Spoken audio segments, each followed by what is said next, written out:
വലിയ വിശ്വാസം പുറത്തു കൊണ്ടുവരാൻ, ഞാൻ അങ്ങനെ പറയുന്നതായിരിക്കും കുറച്ചുകൂടെ ആ കാര്യത്തിന്റെ സുന്ദരമായിരിക്കുന്ന ഒരു വ്യാഖ്യാനം.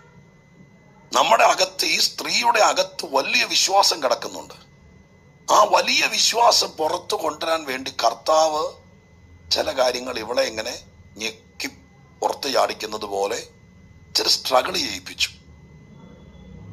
നമ്മുടെയൊക്കെ ജീവിതത്തിന്റെ വലിയ വിശ്വാസം പുറത്തു കൊണ്ടുവരാൻ വേണ്ടിയിട്ട് ചിലപ്പോൾ നമ്മളെ പല കാര്യത്തിലും ദൈവം ഡിലേ ആക്കും. ഇവിടെ വന്നു, കർത്താവിന്റെ പൊതു സ്വഭാവം അഡ്രസ്സ് ചോദിക്കാറില്ല, വീട്ടുകാരും ചോദിക്കാറില്ല, അവള് ജാതി നോക്കാറില്ല. ആരെങ്കിലും വന്ന ചന്ദ്രരോഗം പിടിപെട്ടൊരു മകനെ കൊണ്ടൊരു അപ്പം വന്നപ്പോഴത്തേക്കും ഇതുപോലൊന്നും പറഞ്ഞില്ല.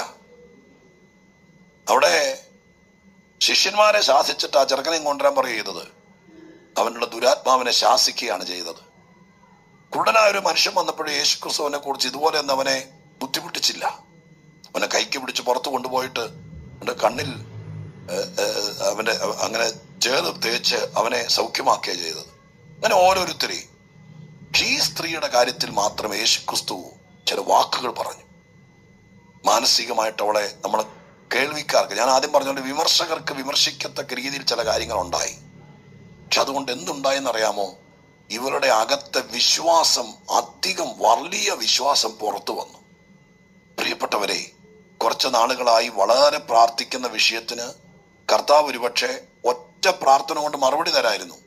കണ്ടപ്പോഴേക്കും നമുക്ക് മറുപടി തരായിരുന്നു. പക്ഷെ മറുപടി വൈകിട്ടുണ്ടെങ്കിൽ, കർത്താവ് ചില കാര്യങ്ങൾ പിന്നെയും പിന്നെയും വൈകിക്കുന്നുണ്ടെങ്കിൽ, അതിനർത്ഥം നമ്മുടെ അകത്തെ അധികം വിശ്വാസം, വലിയ വിശ്വാസം പുറത്തു കൊണ്ടുവരാൻ ചിലപ്പോൾ കർത്താവ് നമ്മളെ ചില കാര്യത്തിനകത്ത് ഡിലേ ആക്കുന്നതായിരിക്കാം. എന്താണെങ്കിലും ഈ ചരിത്രം അവസാനിക്കുമ്പോൾ അവിടെ എഴുതിയിരിക്കുന്നത് വലിയ വിശ്വാസം എന്ന് അവക്ക് ഒരു സർട്ടിഫിക്കറ്റ് കൊടുക്കുന്നതാണ്. ആൾക്കൂട്ടത്തിനിടയിൽ വെച്ചുകൊണ്ട് വലിയ വിശ്വാസം. ഇനി ആ വലിയ വിശ്വാസത്തിന്റെ പ്രത്യേകത